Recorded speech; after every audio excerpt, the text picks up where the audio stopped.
Joe Schmidt. Joe, you've selected a squad of 31, obviously, for the Rugby World Cup. You might just talk me through the process, the effort that's gone into deciding who those 31 players are, because I would imagine it was a difficult thing to do. Yeah, it was a difficult thing right from the start to have the 45 that we had, and then we kind of went down to 40 players, but we still had the odd guy coming in and out, and to go from 40 down to 31 was really difficult. But we had a process whereby we looked back through every training, looked through the games. There were some guys who obviously had more experience and probably more credit in the bank and were more established, and there were other guys trying to force their way into the group and trying to get a balance of current form versus previous performance. It's always a very, very difficult conundrum to try to solve. Was there a strong debate amongst the management team in terms of the composition of the 31? Yeah, it's one of those typical selection meetings where 20, maybe even 25 of the players are listed straight away, and then it's those ones where you're trying to get balance, where it's very difficult to choose between two players, and two players offer slightly different things, and you're trying to then narrow down and try to get the best balance across the squad of the entire 31, because that's part of what you need to do, because you've got to make sure you've got cover that's immediate. Even though you can replace players, there's obviously a big time delay in that. A 17-14 split, which seems to be the way that most people are going. I mean, the forwards are normally the people who have a pretty high attrition rate. Yeah, we've had a few guys who've been vulnerable, probably in the back three, who've been picked up injuries or niggles, and probably the back row is the other place really for us where it's most attritional. So those two positions, you've got 5 players for 3 spots, and then you've got your specialists where you need to have some pretty good cover. You've gone for just 2 scrum halves. Your thinking behind that, and also the fact that Joey Carby and Keith Earls are there, obviously you're pretty confident that they're all right. Yeah, Keith and Joey trained yesterday and trained well, so they're making the right progress. Keith will almost certainly play this weekend. He'll train this week fully. Joey is further back, and we'll see how he goes.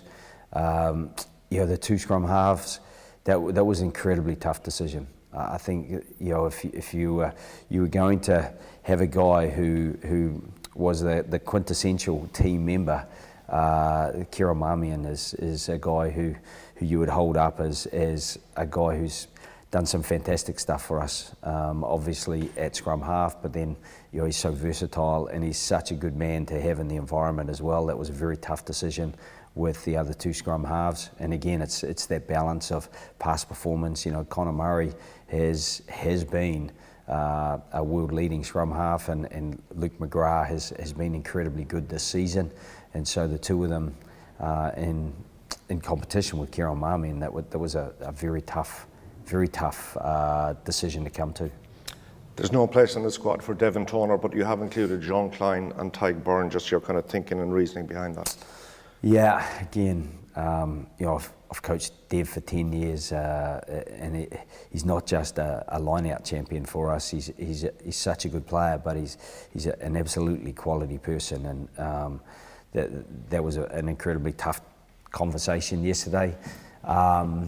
JeanKlein, we probably don't have a specialist tight head second row as such, and again, at the start I said about the balance that we're looking for across that squad of 31. So JeanKlein fitted that. Tyke Byrne gives you the versatility of both the second row, and he's teamed up with JeanKlein really well in Munster this year. But he also gives you the threat over the ball like a 6 or 7 would, and he can play in the back row. Obviously, he did for us in the weekend. And you've got James Ryan, who made an immediate impression coming back into the side, and Ian Henderson, who's, he's promised so much. He's performed at times incredibly well for us, and we're going to need him to very much put his best foot forward. So it was a very, very tight decision around Dev as well. You've got 4 centres. Some of them are pretty physical. Does that kind of give an indication as to what you're kind of expecting when you get to Japan? It wasn't so much that. It was more that Gary Ringrose played really well on the wing for us. We feel that he can cover the back three. He can play fullback as well. He's got such a good kicking game. We even had him on the bench in the weekend covering 10. His versatility really allowed us to say, well, we've got three pure centres and Gary, who is a very, very good centre for us, but has that versatility to move around the back line. You must have been really pleased with the form of your wingers at the weekend, you know, and also given the fact that Keith Earls and Rob Kearney, obviously, as a fullback, weren't there either, but they seem to be coming into form at the right time. Yeah, I think Andrew Conway had a tough day in England. You know, we were on the back foot a lot of the time. This time he got a little bit of ball on the front foot. He picked a few great running lines. There are still some bits of the game that he'll look at and try to improve on for sure. And the same with Jacob Stockdale. You know, you want guys who can make half chances into whole tries. And I thought that's what Jacob did in his second try, and certainly in the first try. I thought Andrew Conway did incredibly well to get on the inside trail of Jack Carty, link up, and you know, talking to Jack afterwards, he said that Andrew Conway called that before he even carried. He felt that there was an opportunity there, and that's what you want. You want guys who are really keen to be involved and be involved with smart and sharp sort of involvements as Andrews was there. During the course of the week, last week, in the build-up to last weekend, in looking ahead towards choosing your 31, you said nothing had been decided or confirmed. You have confirmed your 31. You have confirmed that Rory Best is your captain. You know, was there ever any doubt in your mind that he wasn't going to be your captain going to Japan? I think there's always doubt in your mind when you first start a Rugby World Cup build-up, because people have to get through that period of hard work, and you know, it's testing for everyone, including Rory. So I felt he worked really hard. It wasn't a great day against England, and again, without taking all the responsibility off the players, I knew we were heavy-legged. I knew we weren't going to be at the top of our game, and you know, if you're trying to get the balance, when do we most need to play well? Well, it's still in 3 weeks' time. Nobody wins a Rugby World Cup in a pre-World Cup test match. So we knew it was a part of a process, but even then it was incredibly disappointing. But in that game, I still felt that Rory, despite the line-out not functioning overly well, around the park he did a good job.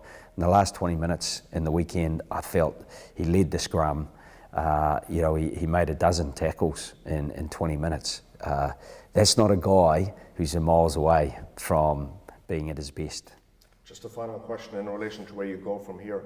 Like, the hard part for a lot of players was to get into the squad. They've made it into the 31, but in terms of, you know, the next step you need to take, go to the next level in terms of your preparation and planning and everything, now that we know who those players are going to be. Yeah, and I think that's always the challenge, but there's an excitement in that. You know, there'll be some players who are incredibly relieved, as well as some players who are very disappointed. You know, and we could talk about a number of them. I thought Will Addison was really good on Saturday. Unfortunately for Will, it's all just come a little bit too late. He picked up a little bit of a calf niggle after having come back and not having played the back end of the season, and he hadn't had that much time with us. But he fits in so well and plays so well, and you know, I thought Dave Carney had a good second half.